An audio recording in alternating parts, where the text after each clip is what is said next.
and gentlemen, and welcome back to the Wadcast, the #1 micronational podcast. Today, we've got a guest, Elderis. Say hello, Elder. Hello there. Elder, by the way, before we get into everything, would you like to introduce yourself? Yes. My name is Elder. I represent Kodrolia. I am the Emperor, so I'm the monarch. And I also have a government position in Desert District, and I'm the Treasury Secretary. Yes. Okay. Yeah, Elder, welcome to the show. You are our first guest. Actually, we have not had any guests up until this point, although this is only the second episode, of course. But yeah, thank you for coming in. I guess let's get into it.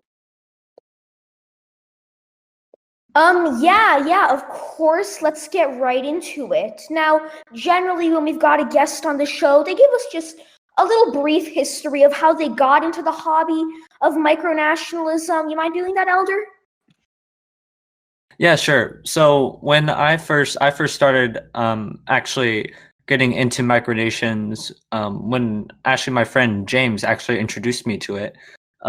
Before it was around in middle school, and he actually started micronation there, and actually we started getting into the process and like incorporating elements of the actual micronations. So once that started happening, I started my micronation Kodrolia, the Kodrolian Empire.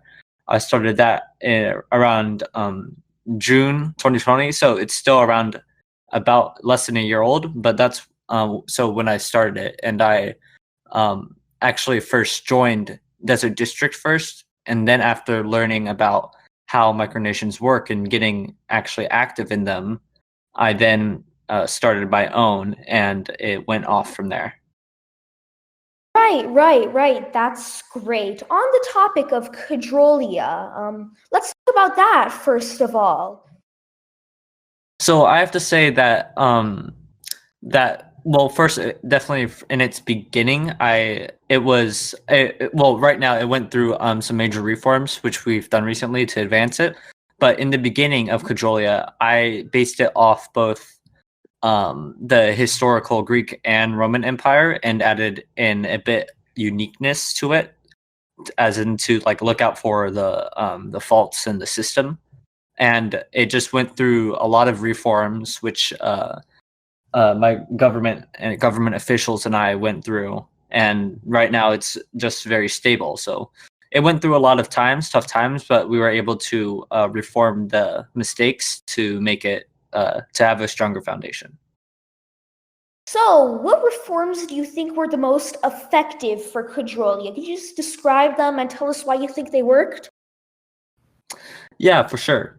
So I believe, let's see what some reforms we did. So we've reformed some of the government system with the 3 branches. So we have the four. So we have the executive branch, and we had that for the royal family, and we also had the 4 council. So the government is made up the monarch and is the imperial family, the 4 council, the Senate, and the Kodrolian Assembly. And then we had some other also government positions in there. So I believe what the most important reform was when we changed and adapted some like major laws related to the passing of laws, and how the stability of the powers between the branches. And that was very important to do, because it made it more stable. So it was that, and the political party, that we went actually through a lot of reforms with the political party system, and eventually just got rid of it in the end, even though we do have a de facto party. Right. The political party system is interesting because I often feel that in micronationalism and their kind of elections, that spoiler effect with a first past the post system that eventually reduces the parties down to 2 doesn't happen. Do you think that the concept of having political parties in micronationalism is fundamentally flawed, or it just didn't fit Kodrolia? Well, okay, so definitely just for Kodrolia itself, because when I mentioned before, Kodrolia is an empire, so monarchy. So I'm not saying that political parties for micronations is flawed, because I have been in some micronations where the political party system worked quite well. But the reason why it wouldn't work so well for Kodrolia is because there's no reason why to really have a quote unquote political party when there's a monarch who makes overall the executive decisions. The reason why I first incorporated political parties was just to give essentially some more freedom in terms, because, for example, the Kodrolian Assembly, the entire assembly is elected. Each assembly representative is elected. So they could have made a party and then had party members be elected to their post in the chamber. So that's why originally I had it, but for political parties specifically, I don't think it's fundamentally flawed outright. But at least for Kodrolia, it wouldn't fit like a good puzzle piece would. Right. So that's interesting. The idea of puzzle pieces, everything fitting together. James, do you have any questions? I don't know if I have any questions. I just think that, I'm the orator of the Kodrolian Assembly, and I do think that political parties in Kodrolia, I think that, the emperor is in what's called the Kodrolia party, like de facto, but the Kodrolia party isn't really a political party. It's basically just a fancy word for the imperial family, and really the only things that it advocates for, because it's a monarchical position, which shouldn't really be involved in politics, in my opinion, is really just, advocating for the family in which they are, which I don't think is really considered political. But there are a couple Kodrolian parties, but really, they're not especially active. And I don't really think that's a problem, because I think the Kodrolia is a really interesting place in that there's very little political debate that I've observed in Kodrolia. Everyone tends to get along very well, and there is very little political debate that I've observed. And I think that that's really great, because Kodrolia is able to develop so fast in the amount of time they've had. And I've been really impressed by the work that Elder has been able to put into Kodrolia. That's interesting, because, normally you'd see a lot of people viewing political debate as kind of a good thing in micronationalism. What makes you think that Kodrolia's relative harmony is positive? I'm not challenging you, I'm just inquiring further. Oh yeah, for sure. I think that why is that when people are on the same page, development of a nation is going to go faster, because, when, say, you have to propose just a law, what's one completely random law that would change the name of the nation? From, if you want to change the name from, Republic to, Grand Republic or Commonwealth or something, and if someone does want the name, and someone doesn't, it's not going to be, even in the unlikely event that there is an argument, which don't really happen like that in Kodrolia much. In the unlikely event there are, because there's not, hardcore political parties and hardcore political debate, the debates are peaceful, short, respectful, and mostly primarily because of them being short, there's going to be progress is going to be able to occur in a faster manner than in a nation that's full of constant debate. And I have no problem with nations that are full of constant debate. It works very well for some nations. I don't think it fits with the kind of environment that Kodrolia has, naturally developed into. I think for some nations, it does fit in well for the environment they naturally develop into. Forcing an environment in a micronation, forcing culture, is really unnatural. Cultures develop on their own. If you want them to be true, honest, good, unique cultures, they develop on their own. You don't force anything.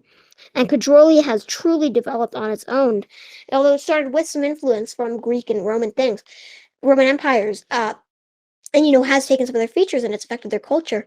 their culture has taken that and blended that with their own unique, factors. And I think it's been really, really, really impressive how their culture is so unique. And just even, I think it's really great about the micronational community that no nation is the same as another.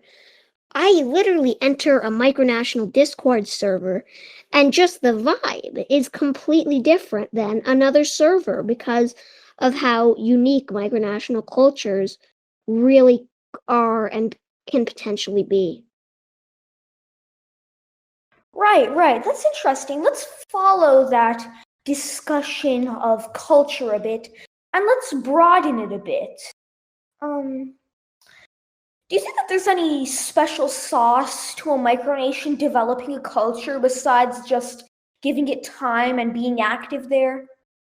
I think that cultures primarily develop in person, not as much online.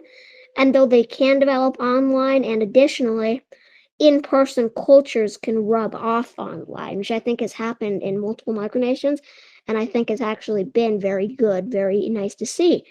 And it makes a micronation a pleasure to be a part of. Right. Interesting. Elder, do you have anything to say about this, or do you basically agree with James? Yeah, I was just listening, and I do basically just I concur with James on basically everything he mentioned related to micronations. Right. Interesting stuff. Right. You got anything, James? Anything you want to broaden into? Anything you want to discuss? I think what I'm really excited, what I think would be really exciting to talk about that I've been wanting to talk about on this podcast for a while, and I think this is a perfect way to get into that through talking about cultures and how Kodrolia has been successful. Um, I'm sorry, I'm really coughing today. But I think talking about how, what to do in a micronation and what not to do, what works, what doesn't work. Having two leaders, me and Elder, and you, who's been very influential in the development of Desert District and has had a long list, Roland, of micronations that you've been involved in, means that we are able to have a really good complex discussion on what to do in micronations, what not to do, what works, what doesn't work. And I think that's a really good thing we can get to. All right, I like that. Well, it's your idea. The floor is open. What do you think about developing a good micronation? You know, I talked briefly about this relating to culture, and I talked about it more briefly last episode as well. But I really want to get into more detail about why I think micronations primarily should develop in person as opposed to online. And I would love to discuss that. And why I think that is because I think that there's some things that you just can't detect from a screen. You cannot, relate tone, emotion over a laptop, a phone, a tablet, iPad. And I think that, in the age of COVID, in-person meetings can be difficult, and I understand, acknowledge, and fully, acknowledge that safety is the first priority when it comes to micronationalism in this day and age. However, I do think that just talking in person with officials, citizens, if you're able to, in person, it's preferably outside, masked, with distance, even, is still so much better, I think, than in person. I'm really grateful that a lot of the people who have really brought Desert District to where it is now, I'm able to talk with in school. And I think, Elder could agree to that because Elder has also had a micronation whose culture has really been developed by acquaintances and friends at school, at the school that we attend. And that's really been so helpful for getting our micronations to where they are. And I think that's one thing, what to do. And, the opposite of what not to do. I would say that trying, and this is not necessarily the opposite, but I think that, like I said, forcing a culture is something that doesn't work, I don't think. I think that cultures naturally occur.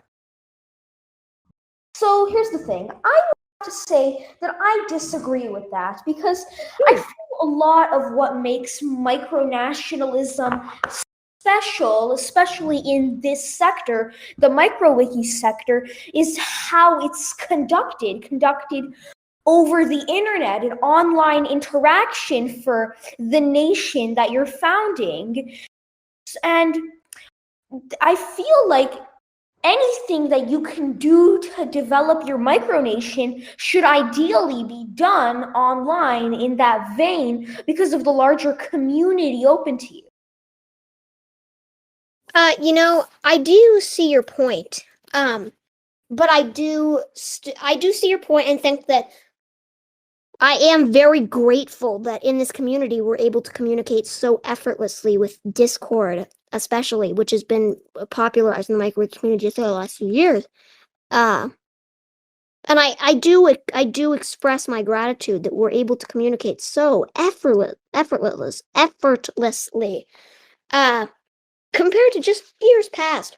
But at the same time, I do believe in the value of in-person communication, think that it is true and hard to argue that you can detect tone and that cultures can truly, completely develop online.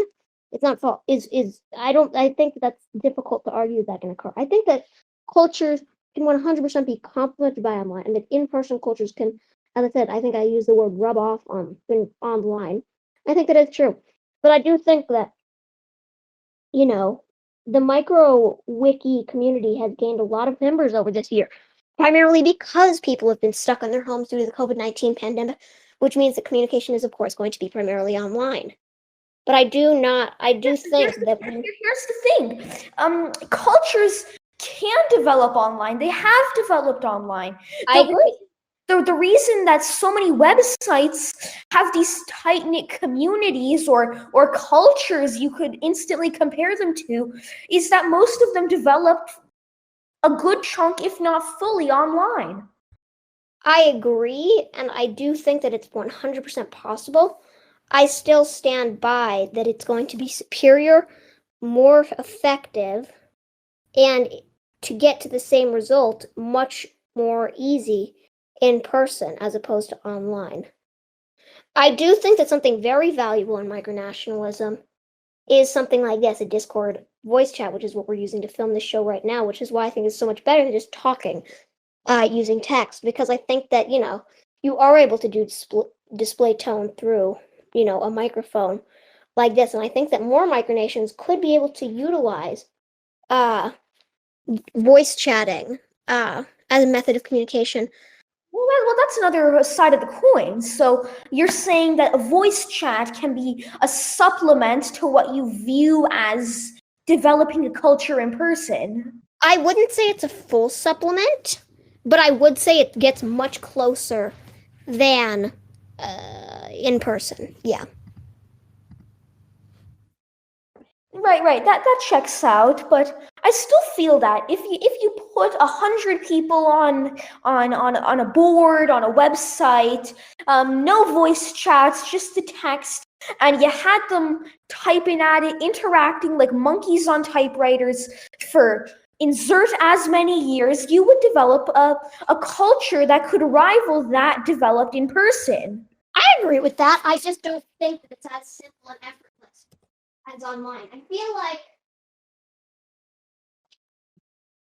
feel like we're kind of going in circles here, but I honestly think that I do agree, and I think that I do need to make clear that it is perfectly possible for it to occur.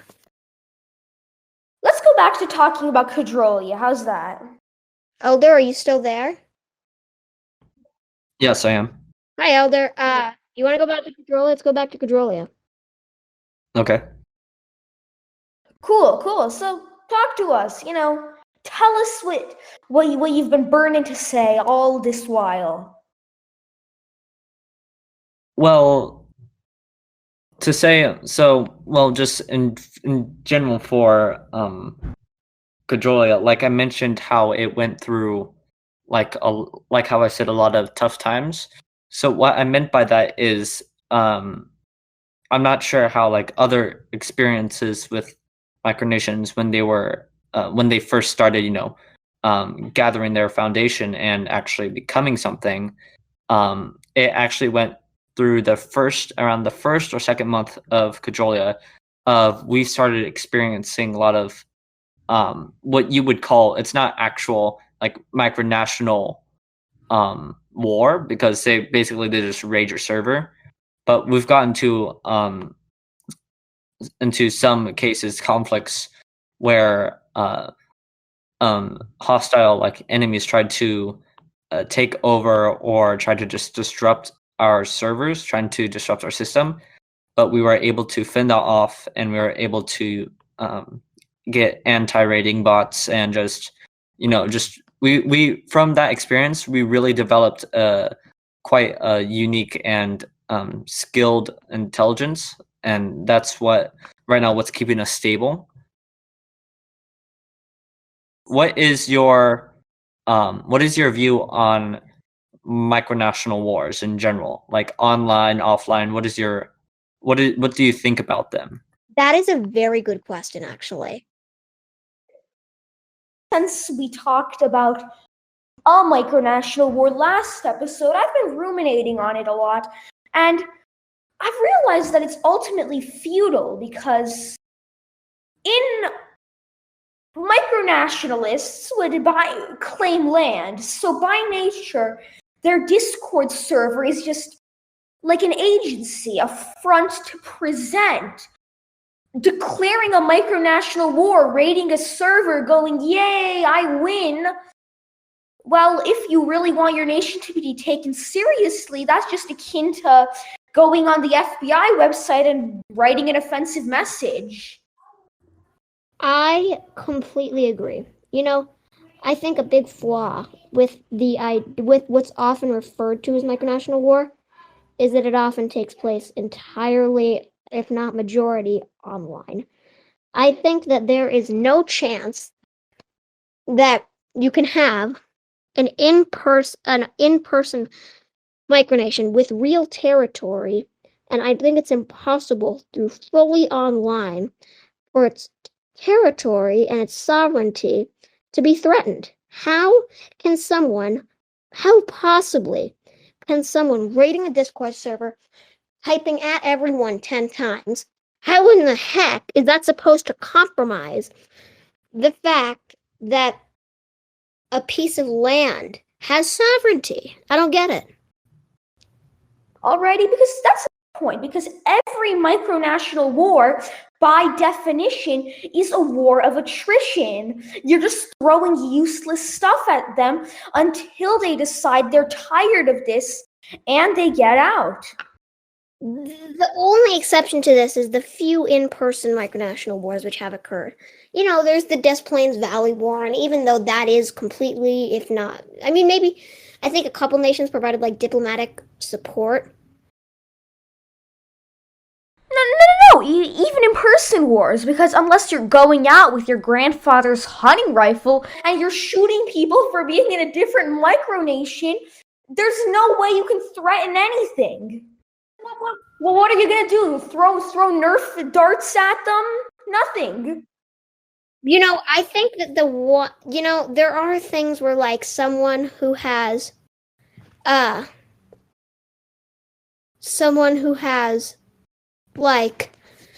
land that's in a forest and two micronations claim it. I suppose you could technically argue that there is an issue of sovereignty that's being threatened, but even then, come on, it's ridiculous. You guys can talk it out.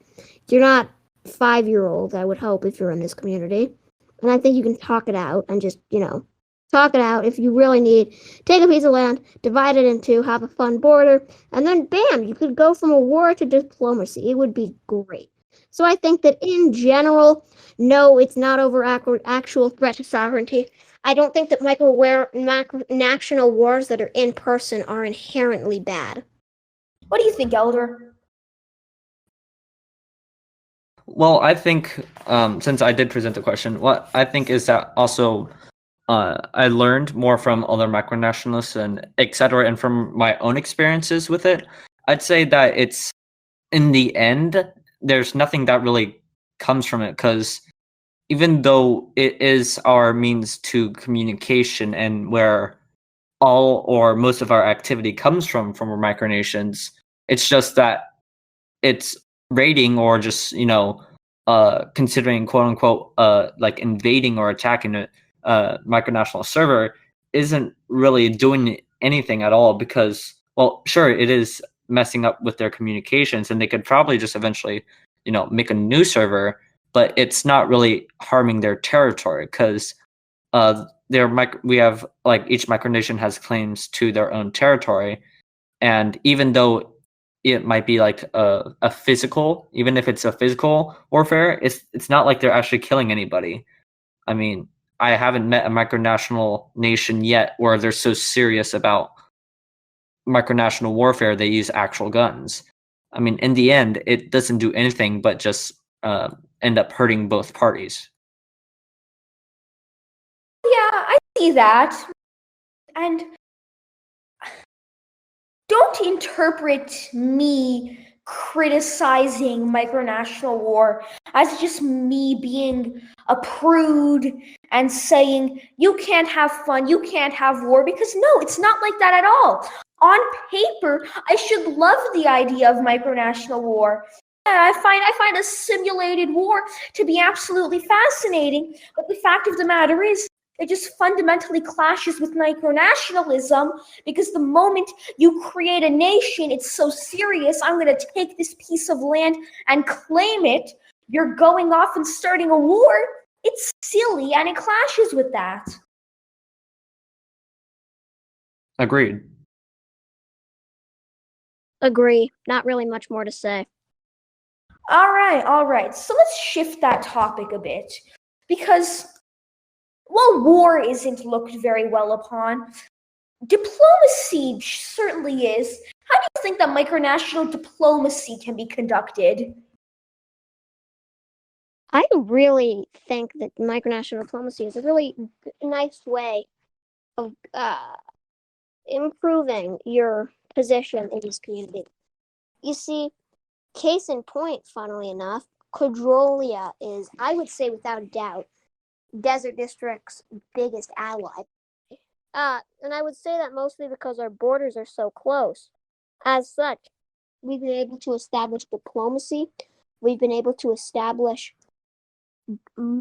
so many aspects that have made us such a close nation, both physically and in diplomacy.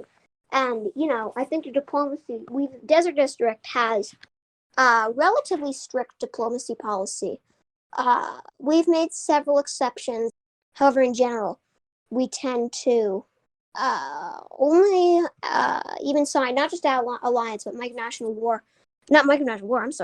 diplomacy, only with micronations who are over 6 months of age and are signatories of the Rights and Edgbaston Conventions, and of course must be, in general, professional in nature, because, 6 months of age, I can see that. You don't want any infant micronations popping up, goo goo gaga. So here's what really interests me about micronational diplomacy, because in real life, diplomacy is always soured by this sort of undercurrent of selfishness, because you want money, you want resources. Meanwhile, in micronationalism, there's no oil to be drilled on Discord. There's no dollars to be exchanged. It's sort of a purer form of diplomacy, because your interactions are going to be out of altruism, not out of selfishness, don't you think? I would agree with that, yeah. Yeah, I would agree with that. The only real negative in why we have a strict diplomacy policy is because we want to have, we only want to associate with micronations that are, professional and share many of our values of peace, equality, equity, etc. And other than that, there's few negatives to diplomacy other than just, guilty by association in micronationalism, where in diplomacy in, a macronational setting, of course, you have oil, you have corruption, you have bribery, you have all of these just, negative intentions of acquiring resources. And just so many, I said corruption, but other forms of corruption. I think some of those would be considered corruption. You get the point. So I think micronational diplomacy is commonly viewed as a general good thing. And whereas, macronational diplomacy isn't necessarily viewed as a bad thing, it's also not really viewed as an inherent good thing to the level that micronational diplomacy is. But there's two sides to every coin, because micronational diplomacy, it's great. We all love it. It's altruistic. It's wonderful. There's also less of an incentive to perform it without a need for resources or territory or allies. Because you can still make allies in micronationalism, but in a macronational setting, there's not going to be a superpower knocking on your door ready to point their guns at you if you don't have a reliable system of allies. You know what I'm saying? And I don't think that's necessarily a bad thing, because I think that means that you're kind of almost forced to have relations with better micronations than, the kind of macronations that you may be associating with in the real world, or at least representative of macronations. So, forgive me if I don't understand, but you're saying that it's better because you don't have to associate yourself with unsavory parties? You can, but you're unlikely to see true evil in the way that you really can in a macronational sense. So, Elder, this is an interesting perspective, because I feel yours will line up with James's, given that Kodrolia and Desert District are relatively close allies. But do you have anything else to add on to that conversation? Okay, so I was just going to add on one thing, that it was very nice to find out that James Nation and Bi Nation, that they were both very physically close as well. Because even though it doesn't matter much in terms of just in general, but in terms of having meetings in each other's nations and just looking out for each other, I have to say it is very nice to be able to be that close with each other, and also just to have daily diplomatic meetings with each other. So that's an interesting perspective, because it circles us back around to that conversation, which is the one of in person. And you guys are lucky in that your nations are close. You go to school together. You can have in-person diplomatic engagements. How do you think that you can foster a good micronational diplomatic relationship when you don't have those advantages? Of course, I think that's actually a really, really great question, and I have a answer that, not everyone has the same capability to do this, but I think that one of the most convenient ways, not necessarily convenient, most effective ways to increase diplomacy is either land exchange or just claiming one piece of territory and dedicating it to a nation. In a piece of land that's very, very close to one of Desert District's claims and is very near the capital, in fact, there is like I said, a piece of land. And when we began a treaty with the Maritime Republic of the Skota, I'm sorry if I'm butchering the pronunciation there, but we actually dedicated that piece of land to them, and I think that it really was a good way to increase diplomacy. And I think that exchanging land and dedicating land to someone to the point that you're able to, travel from your own micronation to another one in such a short amount of time is a really great way to increase treaties. And not everyone has the capability to do that, but if you do have the capability to do that, I think that's a great way to increase diplomacy without having in-person contact like both me and Elder do. Right. So that's interesting. An interesting line of questioning. And I wanted to circle back to a thought I had earlier, which is of due to the circumstances that macronations face not applying to micronations, micronational diplomacy in itself is less vital. So I'd like to ask both of you, whoever speaks first can go first, what motivates you to do micronational diplomacy?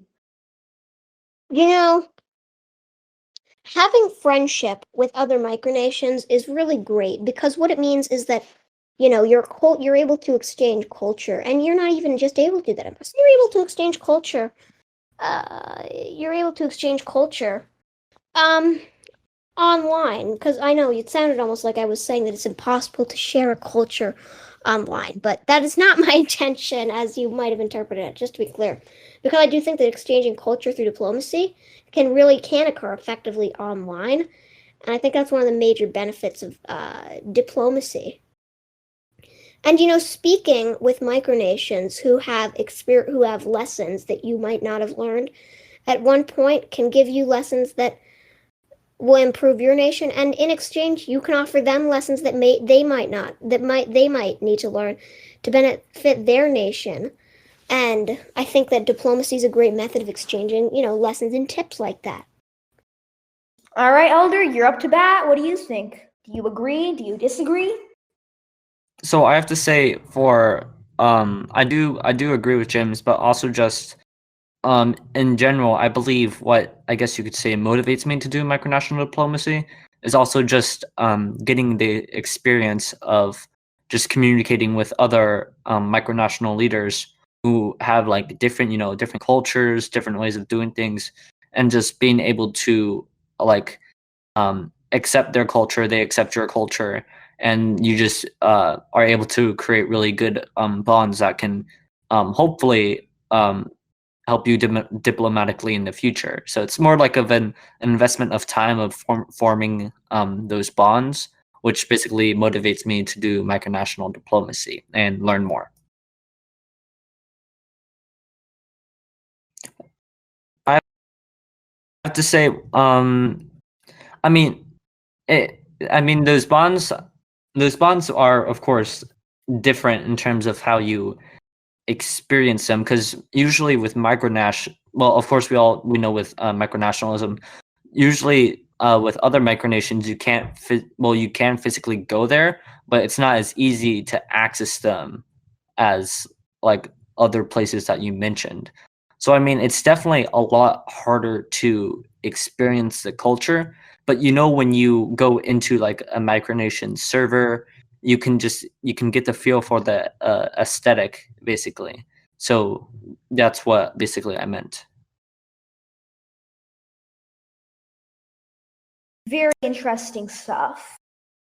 So I feel like that's a good point to wrap up the episode. Do y'all have any closing words you want to give our audience? I wouldn't say so. No, nothing for you, James. What about you, Elder? Nothing much. Just thank you for having me on the podcast. And yeah, it's very nice to talk and chat and be able to learn. It was great. Thank both of you for coming on to the podcast. That was our bite-sized, at least recorded midweek episode of the Wadcast. I hope you all enjoyed it. And as always, I'm Woland, and stay swag.